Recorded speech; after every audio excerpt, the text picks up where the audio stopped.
Assalamualaikum warahmatullahi wabarakatuh. Halo sahabat, selamat datang kembali dalam series The Battles of Truth. Pada episode kali ini, kita akan melanjutkan kembali kisah kepahlawanan para sahabat kita yang kami beri judul Akhir Perang Badar. Episode ini sekaligus akan menjadi penutup dari kisah Perang Badar. Sebelum dimulai, saya ingin menyarankan kepada sahabat untuk menonton terlebih dahulu episode sebelumnya agar bisa memahami kisah ini dengan lebih baik lagi. Linknya saya cantumkan di deskripsi. Jadi, langsung saja kita mulai ke kisahnya.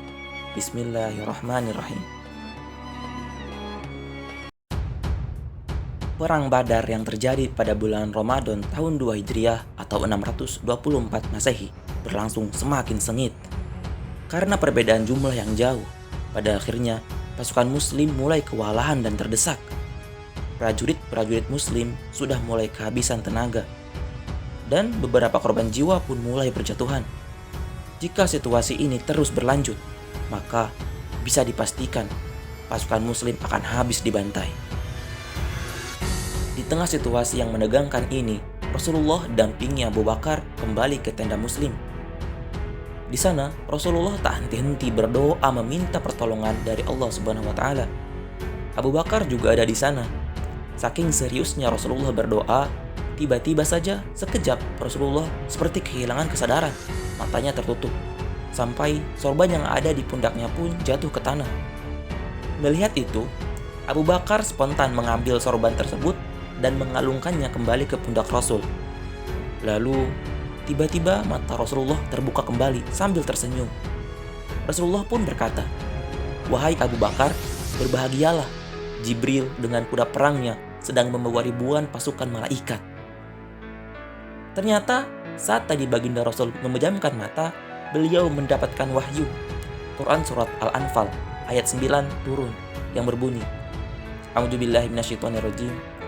Ingatlah ketika kamu memohon pertolongan kepada Tuhanmu, lalu diperkenankannya bagimu. Sungguh, aku akan mendatangkan bala bantuan kepadamu dengan 1000 malaikat yang datang berturut-turut." Quran surat Al-Anfal ayat 9. Setelah kejadian itu, satu demi satu keajaiban-keajaiban mulai terjadi dalam medan perang.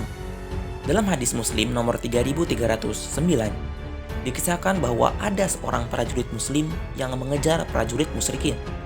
Tiba-tiba, ia mendengar teriakan sangat keras di atasnya. "Majulah terus, Haizum!" Haizum adalah nama kuda perang milik malaikat Jibril. Tak diduga, setelah teriakan itu terdengar, si prajurit musyrik yang dia kejar sudah tewas tergeletak di tanah. Selain itu, keajaiban lain yang terjadi adalah banyak pasukan musyrik yang mengaku mendapatkan pukulan dan tendangan yang sangat keras. Namun mereka tidak bisa menemukan dari mana serangan, pukulan, dan tendangan itu berasal. Dalam hadis lain juga dikisahkan bahwa ada seorang sahabat dalam perang Badar. Ketika ia hendak menebas tubuh musuh dengan pedangnya, seketika tubuh musuh sudah terpotong dan terpenggal dengan sendirinya. Padahal serangan pedangnya belum menyentuh tubuh musuh sama sekali. Tentu para malaikat adalah yang ada di balik semua keajaiban-keajaiban ini. Berkat bantuan pasukan malaikat, kini perlahan-lahan pasukan muslim bisa membalikan keadaan. Sementara itu, di tempat Abdurrahman bin Auf berada, ia nampak sangat kelelahan dan sudah mendapat banyak luka. Saat itu, ia sedang ada di dekat Abu Jahal dan barisan pelindungnya. Lalu, tak diduga-duga, dua orang prajurit datang menghampirinya. Kedua prajurit itu adalah dua orang remaja yang berasal dari Madinah, Mu'az bin Amr dan Auf bin Afra, atau yang dikenal juga dengan nama Mu'awiz. Mereka masih sangat muda, yang satu baru berusia 16 tahun dan yang satunya berusia 15 tahun. Mu'az bertanya pada Abdurrahman bin Auf, "Wahai paman, apakah engkau tahu yang manakah Abu Jahal?" Abdurrahman terdiam heran. Tak lama, Mu'awiz juga bertanya pada Abdurrahman, "Wahai paman, apakah engkau tahu yang manakah Abu Jahal?" Abdurrahman pun lantas bertanya balik, "Apa yang akan kalian lakukan dengan Abu Jahal?" Keduanya pun menjawab, "Kami akan membunuhnya, paman." Ternyata Mu'az dan Mu'awiz ingin sekali membunuh Abu Jahal karena mereka sering mendengar bahwa di kota Mekah Abu Jahal adalah orang yang sering sekali menyakiti baginda Rasul. Mereka sakit hati. Mereka bertekad untuk membunuh pria yang paling sering menyakiti nabinya yang tercinta itu. Mendengar itu, Abdurrahman pun memberitahukan yang manakah Abu Jahal serta posisinya berada saat ini, yaitu tepat di hadapannya. Mendengar penjelasan itu tanpa basa-basi, Mu'adz dan Mu'awiz langsung melesat berlari ke arah Abu Jahal. Bagaikan anak panah yang terlepas dari busurnya, keduanya tak bisa dihentikan. Padahal di sana ada barisan prajurit pelindung Abu Jahal, tapi mereka tak goyah sama sekali. Prajurit-prajurit musyrik itu sama sekali tidak menyangka akan kedatangan serangan ini. Akhirnya, dengan kelincahannya dan tubuhnya yang kecil, Mu'adz dan Mu'awiz berhasil menerobos barisan yang kokoh itu. Namun naas, tiba-tiba saja Ikrimah, putranya Abu Jahal, muncul menghadang. Pertempuran singkat pun terjadi di antara mereka. Ikrimah menyayat tangan Mu'adz hingga tangannya hampir putus. Beruntung, Mu'awiz segera bertindak dan berhasil mengalahkan Ikrimah. Kini sudah tak ada lagi halangan di antara mereka dengan Abu Jahal. Tanpa basa-basi, keduanya pun kembali menerjang ke arah Abu Jahal. Akhirnya, Mu'adz dan Mu'awiz berhasil berhadapan langsung dengan Abu Jahal. Abu Jahal yang sombong tentu meremehkan keduanya. Namun, Mu'adz dan Mu'awiz bukanlah pemuda biasa. Mereka menyerang kaki-kaki kuda Abu Jahal hingga kudanya pun terjatuh bersamaan dengan Abu Jahal yang ada di atasnya. Mu'adz segera bertindak dengan menyerang Abu Jahal. Pertempuran adu pedang terjadi di antara mereka. Siapa sangka, ternyata kedua pemuda ini cukup mampu membuat lelaki yang dijuluki singa penentang ini kerepotan. Saat bertempur, Mu'adz merasa tangannya yang menggantung dan hampir putus mengganggu pertempurannya.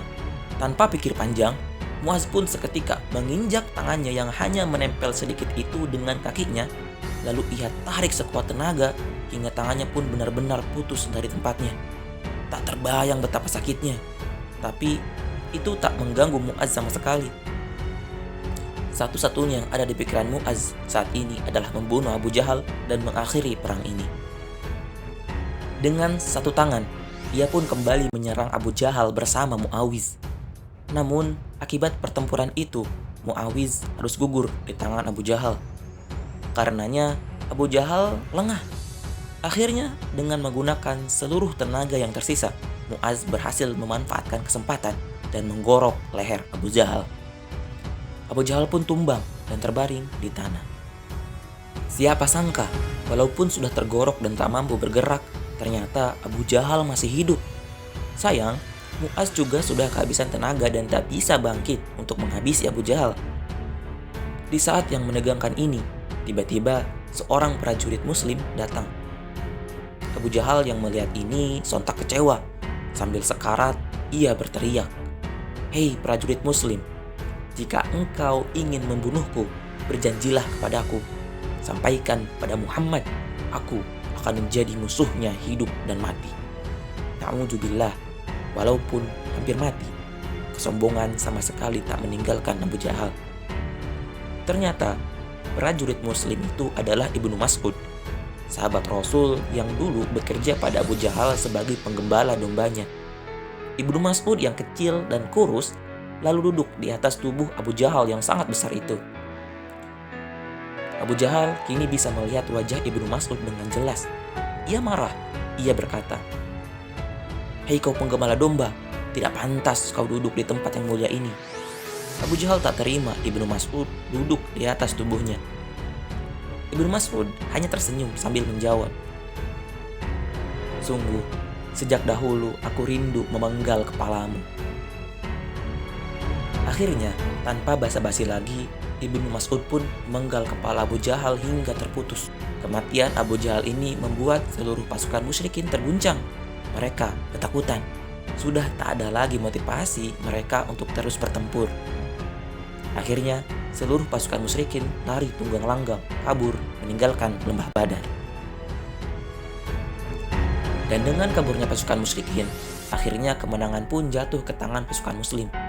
Mereka semua bersorak bahagia. Gema takbir dan tahmid tak henti-henti diteriakan. Allahu Akbar, Allahu Akbar. Jumlah prajurit yang gugur dari kubu musyrikin ada 70 orang. termasuk beberapa bangsawan seperti Utbah bin Rabi'ah dan tentunya Abu Jahal. Sementara dari kubu Muslim ada 14 orang yang gugur dan syahid. Di antaranya adalah Umair bin Abi Waqqas, Ubaidah bin Haris, dan tentunya sang pemberani Muawiz. Ada hampir 70 orang prajurit musyrikin yang tertangkap saat kabur. Mereka pun dijadikan tawanan perang. Termasuk salah satunya adalah paman Nabi sendiri, yaitu Abbas bin Abdul Muthalib, yang saat itu masih membela pasukan musyrikin. Tawanan perang yang berasal dari keluarga miskin harus mengajar membaca untuk bisa dibebaskan.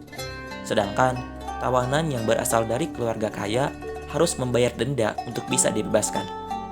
Abu Sufyan dan karapan dagangnya memang berhasil lolos dan sampai ke Mekah. Tetapi berkat uang denda tawanan perang serta harta rampasan perang yang didapatkan, kini umat Islam bisa membangun kembali perekonomian dan hidup dengan lebih sejahtera di kota Madinah. Keberadaan umat Islam di kota Madinah kini mulai disegani.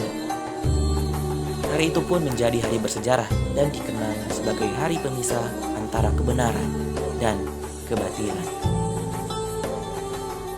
Sahabat, demikianlah kisah perang Badar. Sungguh luar biasa sekali ya.